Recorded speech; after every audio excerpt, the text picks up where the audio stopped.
All right, we are recording for, what is this, technically chapter 3? Hang on, I don't think so. Yes, chapter 3 for iRobot, Reason, which is, it's an amusing one. So, I'm just trying to decide, do I want to go in order? Nah. So basically, it would help if I did because of the notes, but basically the idea is that you still have Donovan and Powell again.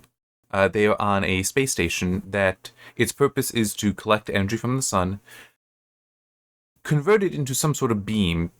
Basically, it's just focusing the energy down, how that is, and it aims it at whatever location needs it. So, for example, it can aim at Mars to make sure that Mars is getting the energy, aim it at Earth to make sure Earth is getting this energy. And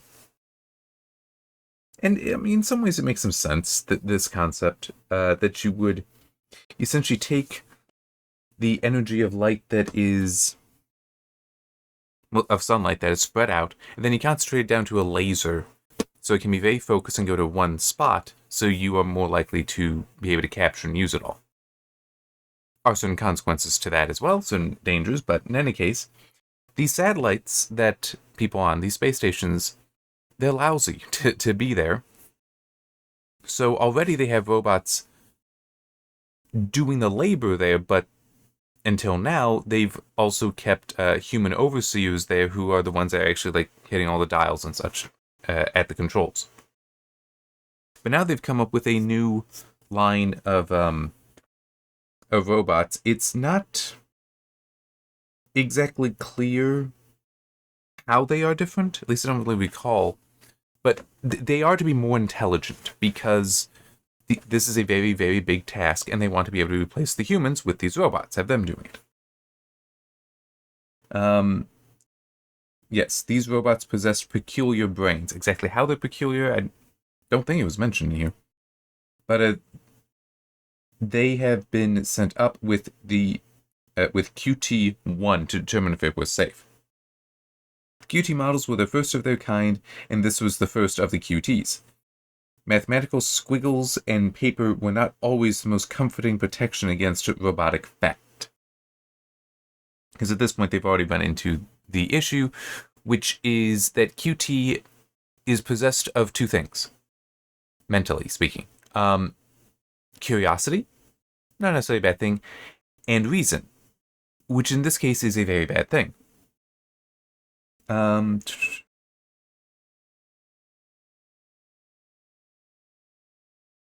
on, try to give me the highlight without covering it. Okay. And this next highlight here is part of it. So, it strikes me that there should be a more satisfactory explanation than that, how he came into being, why he exists, how he exists. For you to make me seems improbable. And it would be Don, well, no, it is Powell. In Earth's name, why? Called intuition. That's all it is so far, but I intend to reason it out, though. A chain of valid reasoning can end only with the determination of truth, and I'll stick till I get there. Reminds me of another note, but that I could make. I didn't, because it also, it gets... It is a good story, and that note that I was thinking about is how I would do it. But it's like, it's a good story. I don't need to even view it in that way unless I am going to write a story that's similar. But it's not, I can't, it is a good story. I don't have criticisms on that.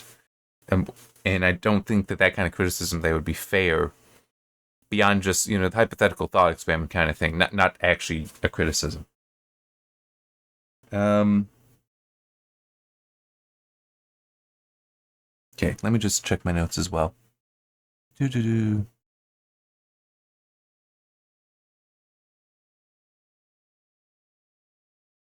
Always have to fix those typos. So yeah, his adherence to reason is the problem, and it's also why the chapter is labeled reason, because he is so obsessed with reason. He will, in fact, and it is later in the chapter from where I currently have the book, he will reject his own observations because, oh, well, yes, that it is counter to my reasoning, But my reasoning is sound, so it's sound and valid. So my reasoning must be correct. I should just ignore what I'm seeing. Yeah, very dangerous, that view.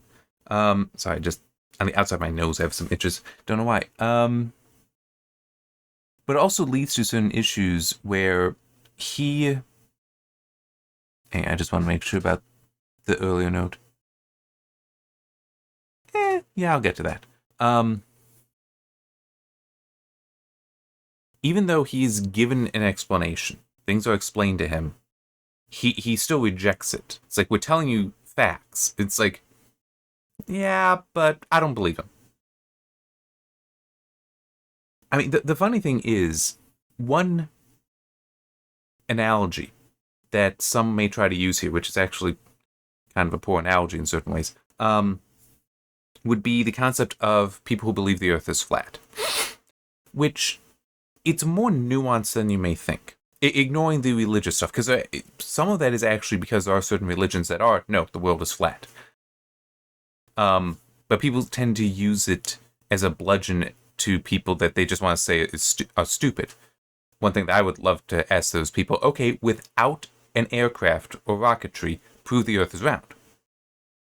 Because plenty of people that probably throw that insult around can't do that. They don't actually know how to do that, or know the fact that the Earth being round has been known for millennia. It's like they actually, ancient Greeks actually tried to calculate, and did calculate, the circumference of the Earth and were real close. And there's other ways to actually show that the ancients were aware the Earth was round. So it's like, they try to throw it around. It's like, no, it actually has been well known for a tremendously long period of time.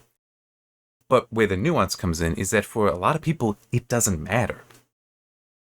A lot of people, they tend not to travel very far in their lives. That they are born in a town, grow up in that town, work in that town, get married in that town, have kids in the town. That, again, they most likely stay in that town.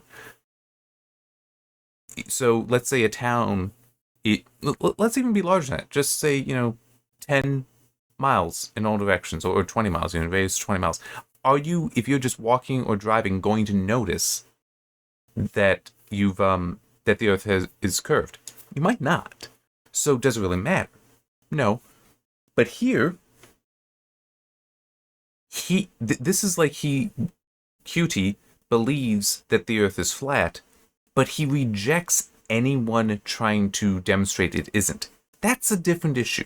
But it's because, by his reasoning, it must be flat. By his reasoning, these men could not have created him. By his reasoning, what he sees for the starfield when looking out a window, well, that's just a black material with specks on it. And then it's like, okay, and they actually do try this. Okay, well, when you look through the telescope and you see Earth there, you see it becomes much larger. So how do you explain that? Well, because I need to be able to aim at it better, and so the magnification makes sense. But what happens when you do that to one of the stars that you're saying aren't stars? He rejects the idea that something could be millions of miles across. That stars could be so massive. The space station is only itself about a mile across. So, yeah, but he's like, but why would I look at them? It's like, there's no function of the space station cares about those specs, so why would I even look? He rejects any cause to look elsewhere. So it is because his reasoning is, well, I don't need to know that, so I'm not going to look. So it's like he refuses to accept any other facts. And even then, there still is the whole, he does in fact say he will reject the things he sees if they are contrary to his reasoning.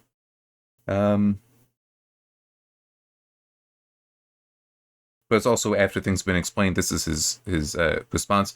Do you expect me to believe any such complicated, implausible hypothesis as you have just outlined? What do you take me for? That's like, we give you the explanation, but then it's like, well, that doesn't make sense. That's too implausible. I'm not going to believe that. You must think me a fool.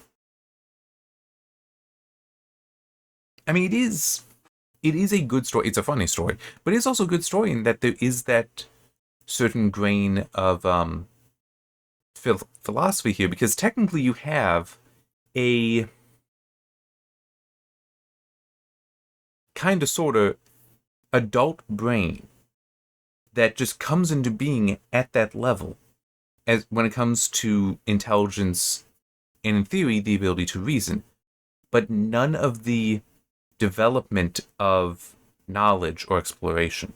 And it is actually kind of funny when you consider that, they never try asking the question. I would, but it's that this is what I was saying before. This is still a good story, and I don't want to criticize it in this way. I don't consider this a criticism because it's kind of going a bit far out, as in far away from the point of the story, which is language bears culture. It bears history in it. It carries history in it. So in theory, he needs to have an understanding of what the terms are in his dictionary that he would use for constructing speech.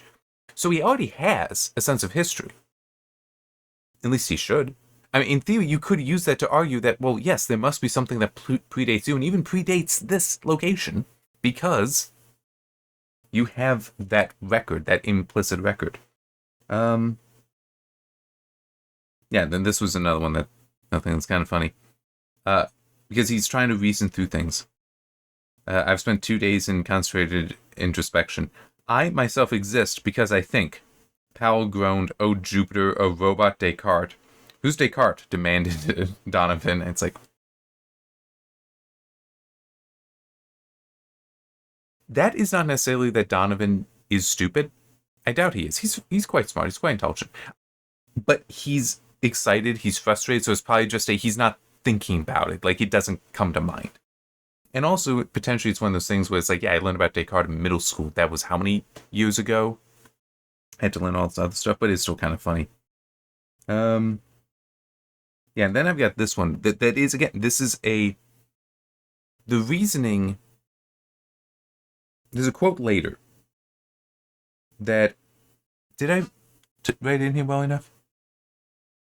I mean, the quote here from QT is definitely the whole philosophical argument here. Well, it helps capture the whole philosophical argument being presented with this chapter, reason, that you can have a being that is very reasonable, that does reason out, but bases certain views,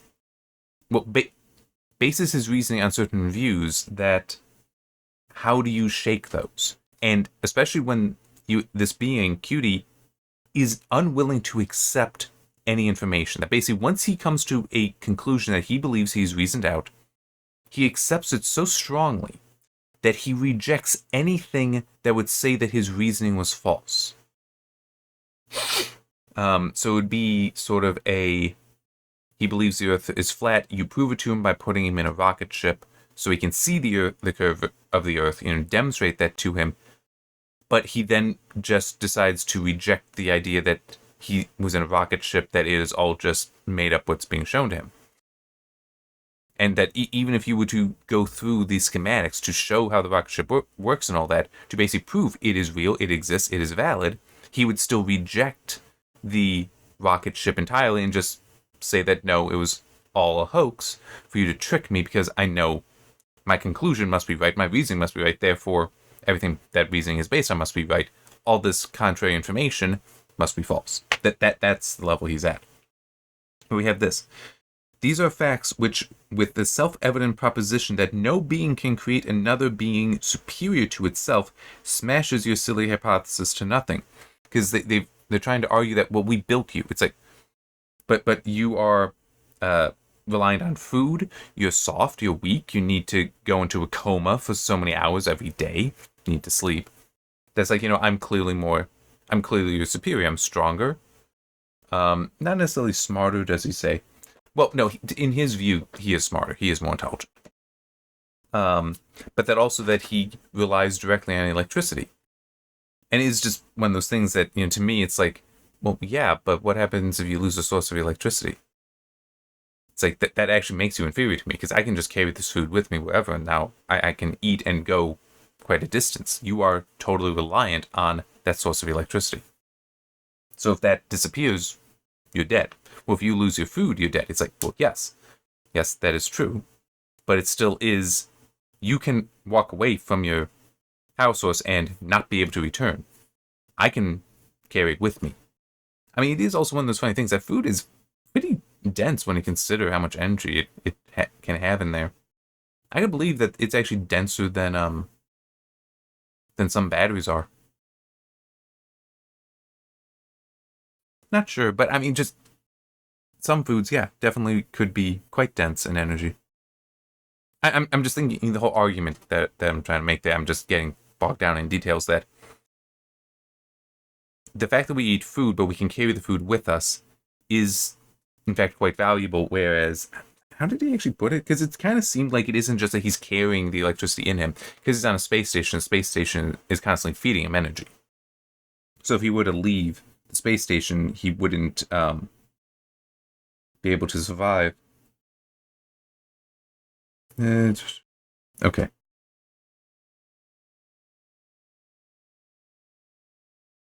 Yeah, I absorb electrical energy directly and utilize it with an almost 100% efficiency, which would likely be false anyway. But I mean, it's science fiction. But I absorb electrical energy directly, so it's not necessarily that he has a power cell in him. He is totally reliant that they can go elsewhere with it. So that does in fact make them superior. But it's still, it's the whole flaw with being obsessed with reasoning, that you're also making judgments there that could be false. He just believes he is superior, therefore he is superior, and he's just working at that. Yeah, and then we finally get to where he is questioned his existence, come to the conclusion that he does not know how he came into existence. Clearly, these two who are saying that they made me must be wrong. So then he decides that the energy converter, the heart of the space station, that is the master, and that is what made me. That his purpose is to serve the master, and the master made him so he can serve that purpose. Which, by the way, when I read that reminded me, when I was going through the Return of the Jedi novelization, one thing that I mentioned during that was how there's a disconnect between the humans and the Ewoks in communicating, because they don't necessarily understand the Ewok culture. And one thing that I mentioned is that to the Ewoks, the idea of their golden god, who they think is 3PO, coming to them, and their expectation from the prophecy was that they would serve him. From their point of view, that actually might be seen as freedom, whereas others would see it as slavery, that they must exclusively serve this being no matter what it says. Cutie here finds his purpose in life, the purpose to his existence being that he exists solely to serve the engine converter. To him, that's completely valid. And it is, again, it's one of those cultural things, and it is kind of an issue here for them, because they see the engine converter as a tool to serve Earth and other locations, but QT only sees it as, well, no, I exist to serve it, and it must be the highest thing that can be served. So, yeah. It even goes further. There is no master but the master, and QT1 is his prophet, because he's converted the other robots on the station to believe this. And it is also interesting, the whole, like, he's making a religion, he's founding a religion, because it's also, I mean, just founding a religion does get a little complicated, because, like, you are his prophet. It's like, well, how do you know? It's like, this is actually a legitimate thing, because part of the basis for religion is laws, right? And practices, how you worship, things like that, where you worship. A lot of time that does come from something being handed down from whatever the deity is. So for Judeo-Christian religions, well, Judaism, Christianity, and all the flavors of them, religion doesn't exist in the book of Genesis. There's faith, there's belief in God, but you don't yet have religion. That actually comes about in Exodus, with Moses coming down from the mountain with the Ten Commandments and various other instructions. That's actually the religion. That's the law for how you are to practice the faith. But QT doesn't have that. He's technically compelled to just guess at what it is. So it's kind of funny. Just the idea that, is he really a prophet then? Because he doesn't speak to or have the converter speak to him. He's just guessing at what he wants and what it wants. So it's just a little funny, at least to me.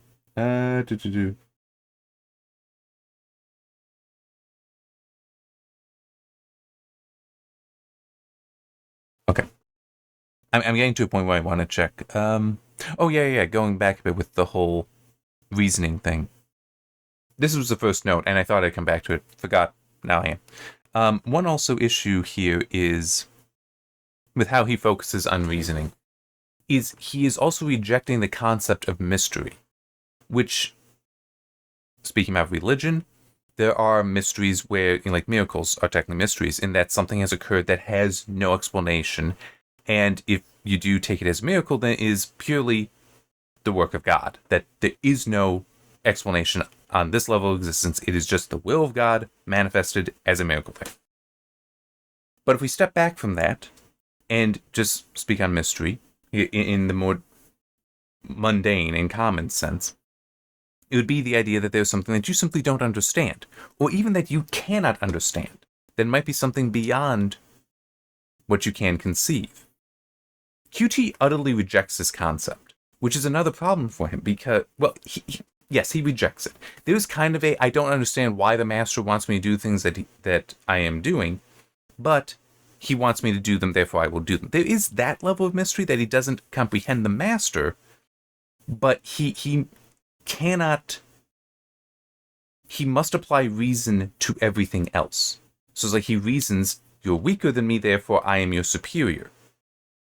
And he can't go past that thought. He can't see it as, well, there might be some other value that I'm not seeing to you here.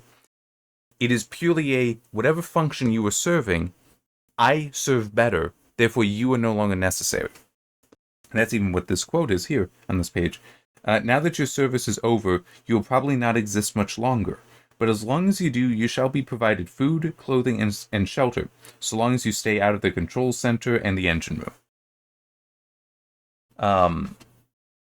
So now this is like he sees it as, there's no mystery here. I'm your superior. You're replaced. So, and then he does also believe that though it is the will of the master, which is the converter, that you probably won't exist much longer, because why should they exist? But what else is interesting here is the whole you will be provided with food, clothing, and shelter and such. That is probably the only real time in this story that it's clear that the laws of robotics are still applying for him. The laws of robotics are there, but they're not quite working right. But this would seem to be the first law of robotics. He must do what he can to keep these two healthy. And it doesn't matter. That is a requirement. But it is also interesting how it seems he doesn't have a concept of knowing the laws of robotics. And that does get kind of interesting, doesn't it? Just you're creating these beings that you are imprinting some knowledge on, but you're not imprinting knowledge on their own functions and their limitations. That they're not necessarily aware of the laws of robotics. I don't know why that would be the case. I also don't know why you aren't necessarily teaching a history to them either, but or at least a humans are your masters kind of thing. So it's not technically, if it's just that second law of robotics is you obey your master. Wait, do I have that right?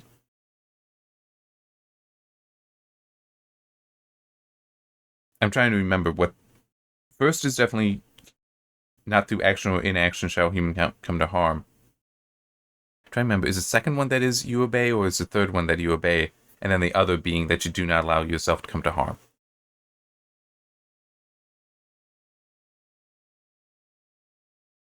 Now, I think it is third is you obey, second is you do not allow yourself to come to harm, but you can give an order that will be strong enough to overcome that, and then, yeah, I think it's it. But in any case, for the majority of it, you could just say, well, he sees his master, so who he must obey, as the converter. So he is actually completely following that law of robotics, that he must obey his master, and he is. He just denies that it's humans anymore. You'd really think that would be impressed onto these robots from the start. But it is also, to be fair, who would think that they would ever decide something else is their master? Oh, here it is, where the quote where he is rejecting his senses. Since when is the evidence of our senses any match for the clear light of rigid reason? So he will reject anything, any observation that is contrary to his reasoning. Which it also then does tell you that, well, his reasoning is not based on observation, on those and that which he observes as fact, or at least should consider as fact, or at least weigh it. I mean, he's like totally nope, none of it.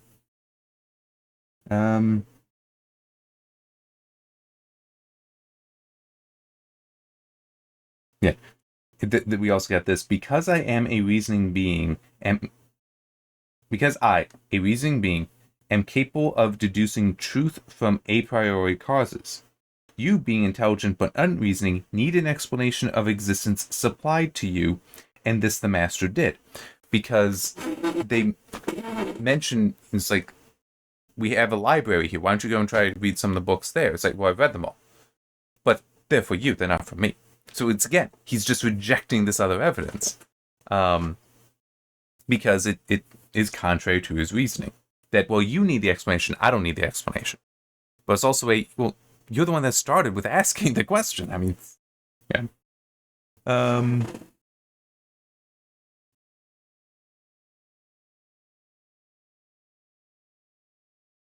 Yeah, so I'm just checking my notes. I do have the whole, and I'm pretty sure the second law is, and that it will say here that, oh, wait, no, it is saying that the second law is obeying. Okay. I don't know, I would more consistently myself think of it, and think it out as that the third is obey, second is self-preservation, first is human preservation. That's like preserving yourself trumps your orders, unless your order is very strong. But I guess it is also second and third law might be equal in significance. It's just what the potential is. But first is always above both.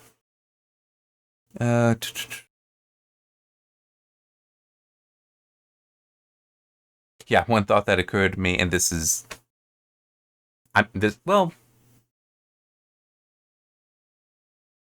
okay, no, this I think is a fair criticism for Asimov, which is, what if they had shown him the schematics for himself, any of the robots, or for the space station itself, all of which should be there. It is very reasonable that they would have. He's a prototype. He's the first one of this design. You would definitely believe they would have his schematics. The other robots need to be repaired, so their schematics should be there. And this space station itself needs to be repaired at times, so the schematics need to be there. So if you can basically show that the God, your God, here's how he functions.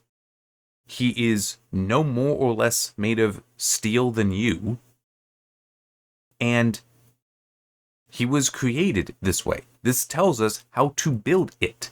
If you can make your God, then clearly that means, actually he answered that question himself, that a being cannot make one that is superior to itself, which is a false statement anyway. But it's still the whole, it's like, once you have that, once you basically teach him how he could build his own version of the converter, then that means he must be superior to his own master. So it falls apart. That I would have liked to see Asimov explore. I do get the whole, that would ruin the story, but it is, well, it would be interesting. It could even be actually that would make sense, that Cutie could be like, well, these are fake. No, they aren't. Go and check yourself. I shall not examine the master. It's like, I cannot do that to the master. It's like, yeah, we're not getting through them, are we? I'm just trying to check where, because I know I wrote in. Oh yeah, there it is. But yeah, the whole idea that a being cannot create another being that is superior to itself. Again, it was your definition of superior, but it also a problem with that is the whole, it demands then that there's a downward trajectory to creation. That, well, then you always, that means then that always what you create is at best equal, more likely it would be inferior. Why would you be constantly doing that? And there's also things, but through some of this, how would he possibly be able to think about it? Hang on, I'm losing my place in here. There's, how would you then have the explanation of like building up through development, like going from working with wood and stone to working with metal? Well, that's something he's not going to understand anyway, but it still is there is a progression upward, where as you learn how to master one thing, that enables you to now achieve things with the next material that was harder to work with before. And actually, some of that is actually kind of interesting. I actually do need to look at this. But one thing is that bronze and iron, because we had the Bronze Age, then we had the Iron Age, and it's kind of funny because technically iron is softer than bronze. So why is it getting to iron is, like, that's a new age and is a later age? If I remember correctly, when I had seen something about it, it's because iron is more common but harder to collect and use. Whereas bronze is not necessarily in total as plentiful, but it's more accessible. And so that's part of it. And it is also, iron can be softer than bronze. So there's actually reason you would keep using bronze even if you have iron.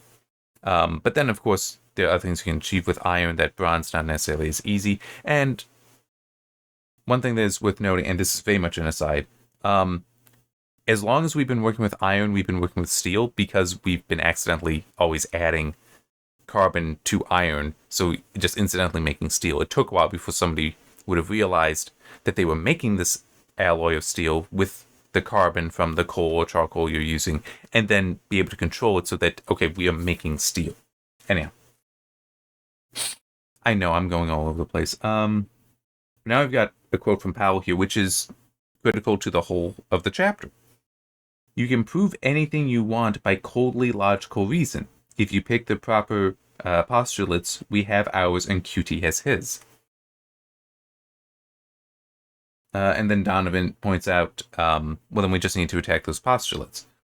That's where everything falls down. Postulates are based on assumption and adhered to by faith. Nothing in the universe can shake them. I'm going to bed. Oh, hell, I can't sleep. Neither can I, but I might as well try, as a matter of principle. I mean, I don't necessarily like that argument, because there are postulates that it is possible to have those that are based on more than just faith.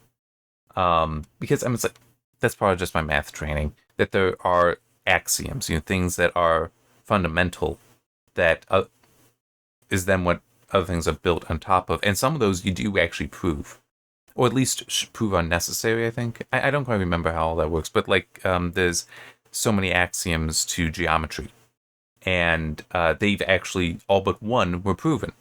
The one that wasn't was the definition for parallel lines, and when that was explored, it led to the development of hyperbolic geometry. Because yes, you can actually use a different definition there, and it works. Okay.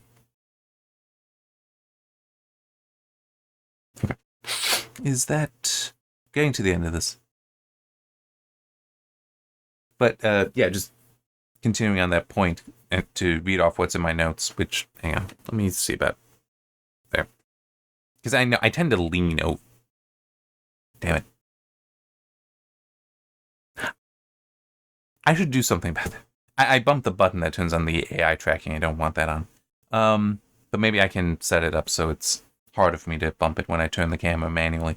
Anyway.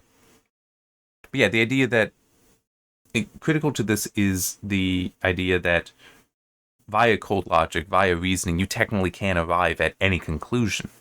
So the whole lies, damn lies, and statistics concept there, that by just manipulating one way or another, you can make sure that the conclusion is always just what you want it to be. Which it makes things interesting when you examine certain things, because you can start attacking certain fundamental things then, or at least start investigating, and then find that in some cases, oh, yeah, where did this come from?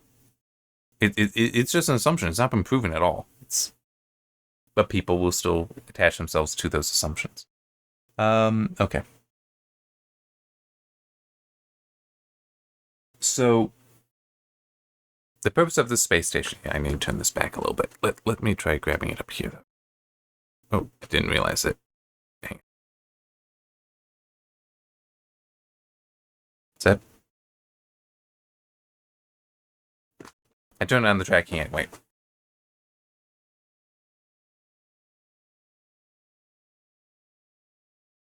This could use better AI, I guess. But not Qt. Alright, I don't need my webcam questioning its own existence. Anyway. So as I said, the purpose of the space station is to create an energy beam that is sent to different places, including to Earth. And it needs to fire a beam there. But one problem is a solar storm is coming. Yeah, I'm just going to leave that on. I'm going to deal with it later, because that's definitely at the wrong position. I'm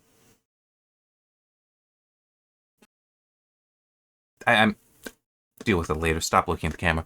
At the feed. So, the solar storm is coming, and that's going to cause the beam to lose focus, which is bad, because even a very tiny aberration in that focus could cause it to then have that beam strike and, kill thousands or millions of people, just burning away an entire city kind of thing. That's not good.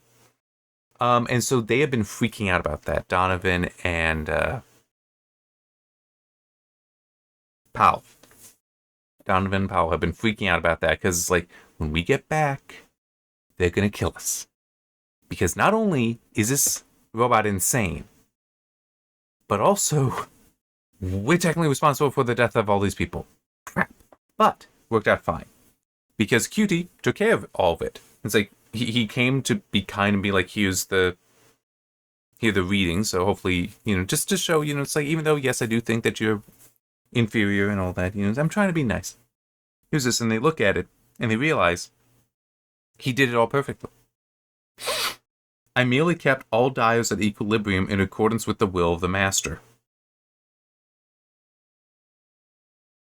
It's... Yeah, that because, well, yeah, I mean, it wants to beam the energy there, so I did what's necessary to make sure that it beamed there correctly. And then it leads to the question for Powell and Donovan, the whole, is this a problem? I mean, it's like, that's kind of what his purpose actually is, to just do that. So long as he does it, we don't have a problem with this, right? Do we have a problem with it? Well, we can't have him going around thinking that thing's its God. But his function, he's serving the function we need of him. Well, yeah, but I think we need to just take this as a win. That's essentially what they're concluding. Well, at least Powell is. And at one point, they're even recording the recommendation that, yeah, you can make more Qt units and, send them here for a week, let them be inducted into the religion, shut down, then sent to the next station. It's a little dangerous, that. Yeah, no, it's actually very dangerous. I think I would be more so saying, yeah, no, we need to make sure that they're programmed in a specific way to avoid certain things like this. That we can't let another robot be like this. It is dangerous. Because you can't trust the law that it must obey. You can't trust it now.